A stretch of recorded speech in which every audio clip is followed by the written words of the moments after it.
નમસ્કાર વિદ્યાર્થી મિત્રો, આપ સર્વે વિદ્યાર્થી મિત્રોનું સહૃદય હાર્દિક હાર્દિક હાર્દિક સ્વાગત છે આપણી મનપસંદ યુટ્યુબ ચેનલ ગુરુ જ્ઞાન શાળાની અંદર. મિત્રો આજે આપણે ધોરણ 11 વિષય એકાઉન્ટ નું મિત્રો સંપૂર્ણ સોલ્યુશન કરવા જઈ રહ્યા છીએ. તો વિદ્યાર્થી મિત્રો, વિડીયો તમારે સ્કીપ કર્યા વગર છેલ્લે સુધી પૂરેપૂરો જોવાનો છે. પસંદ આવે તો લાઈક પણ કરવાની છે. તો મિત્રો, તમારો વધારે સમય નથી રહેતા, પણ ખાસ એક વિનંતી કે મિત્રો, તમારે ધોરણ 11 ના મોસ્ટ આઈએમપી પેપર જોતા હોય તો ડિસ્ક્રિપ્શન બોક્સની અંદર મિત્રો WhatsApp ની લિંક આપેલી છે. તો લિંક પર જોડાઈ WhatsApp ગ્રુપમાં જોડાઈ જજો, જેથી કરીને મોસ્ટ આઈએમપી વિડીયો તમને મળતા રહે. તો મિત્રો, તમારો વધારે સમય ન રહેતા આપણે પેપરની શુભ શરૂઆત કરીશું. તો મિત્રો જોઈ શકો છો, બનાસકાંઠા શાળા વિકાસ સંકુલ બનાસકાંઠામાં જે મિત્રો આજે પેપર લેવાનું છે. હવે અમુક જિલ્લામાં મિત્રો પેપર લેવાનું નથી, તો એ મિત્રો માટે આ પેપર મોસ્ટ આઈએમપી નીવડશે. બરાબર છે.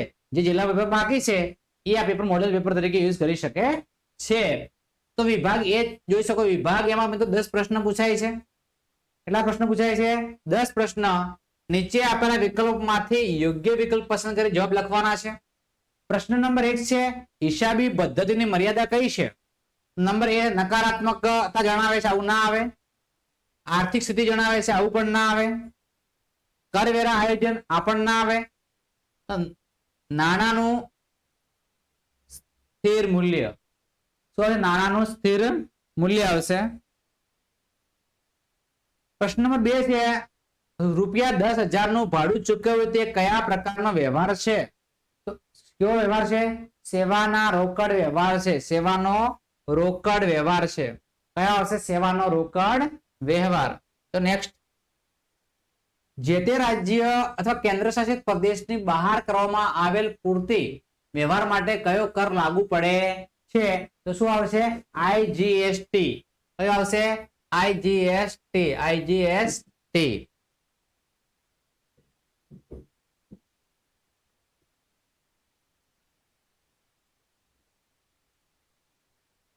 નંબર 4 છે, મિલકત ખરીદતા થયેલ ખર્ચ ખાલી જગ્યા ખાતે ઉધાર થાય છે. તો કયા ખાતે આવશે? મિલકત ખાતે ઉધાર થાય છે. કયા ખાતે ઉધાર થાય છે? મિલકત ખાતે ઉધાર થાય છે.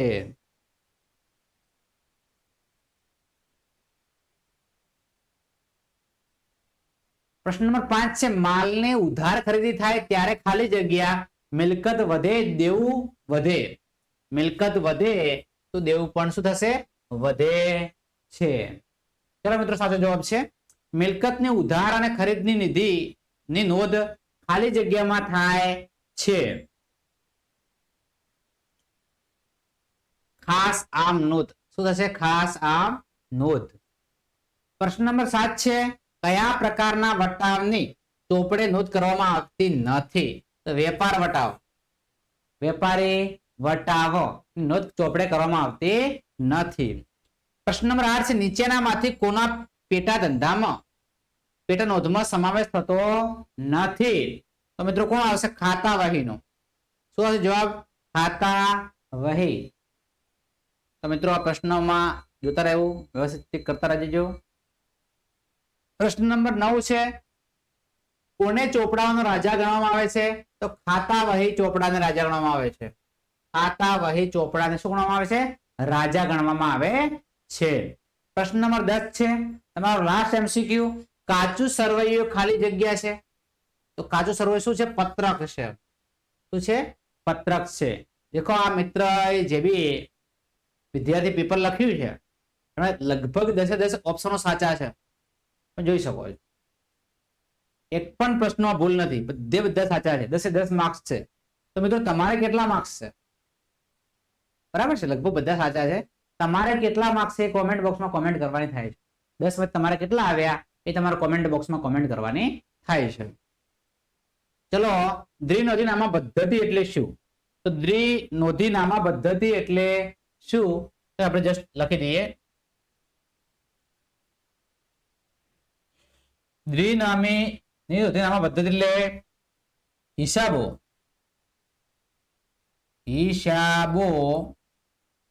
અને વ્યવહારો હિસાબો અને વ્યવહારો જે નાણાકીય હિસાબો વ્યવહારો જે નાણાકીય મૂલ્ય ધરાવે છે, મૂલ્ય ધરાવે છે તેમને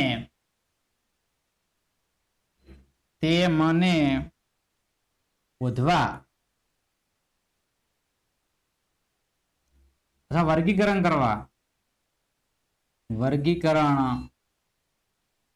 કરવા અને અર્થઘટન કરવાની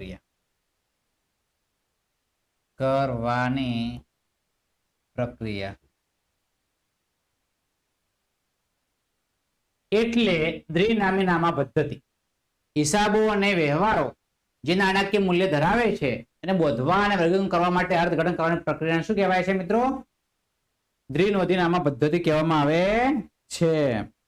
ચલો 12મો પ્રશ્ન છે, હાલઘાત ધંધા માટે શું કહેવાય છે? તો મિત્રો શું કહેવાય છે? નુકસાન કહેવાય. શું કહેવાય છે? નુકસાન. શું કહેવાય છે? નુકસાન. વશેકનો અમલ ક્યારથી થયો? વશેકનો અમલ મિત્રો ક્યાંથી થયો એ આપણે જણાવવાનું છે. તો બોલો. વશેકનો અમલ 1 જુલાઈ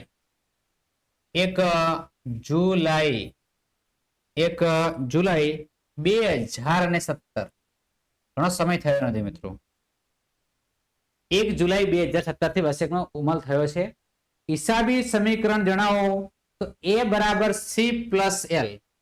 શું છે? A બરાબર C પ્લસ L. બરાબર છે. ત્યારબાદ તમારે નીટ અને આરટીજીએસ નું પૂરું નામ લખવાનું છે. નીટ નું આપણે લખી દઈએ, પછી મિત્રો સામે આરટીજીએસ લખી દઈશું. નીટ છે નેશનલ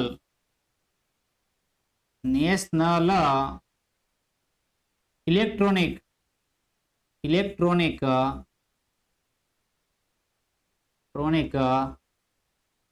ફંડ ટ્રાન્સફર. નીટ નું પૂર્ણ થઈ ગયું. હવે આરટીજીએસ લખી દે. આરટીજીએસ રિયલ ટાઈમ ગ્રોસ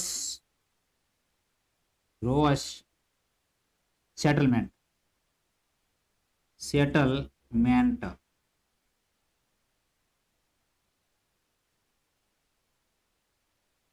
તો મિત્રો તમે જોઈ શકો છો, અને સ્ક્રીનશોટ પણ લઈ શકો છો.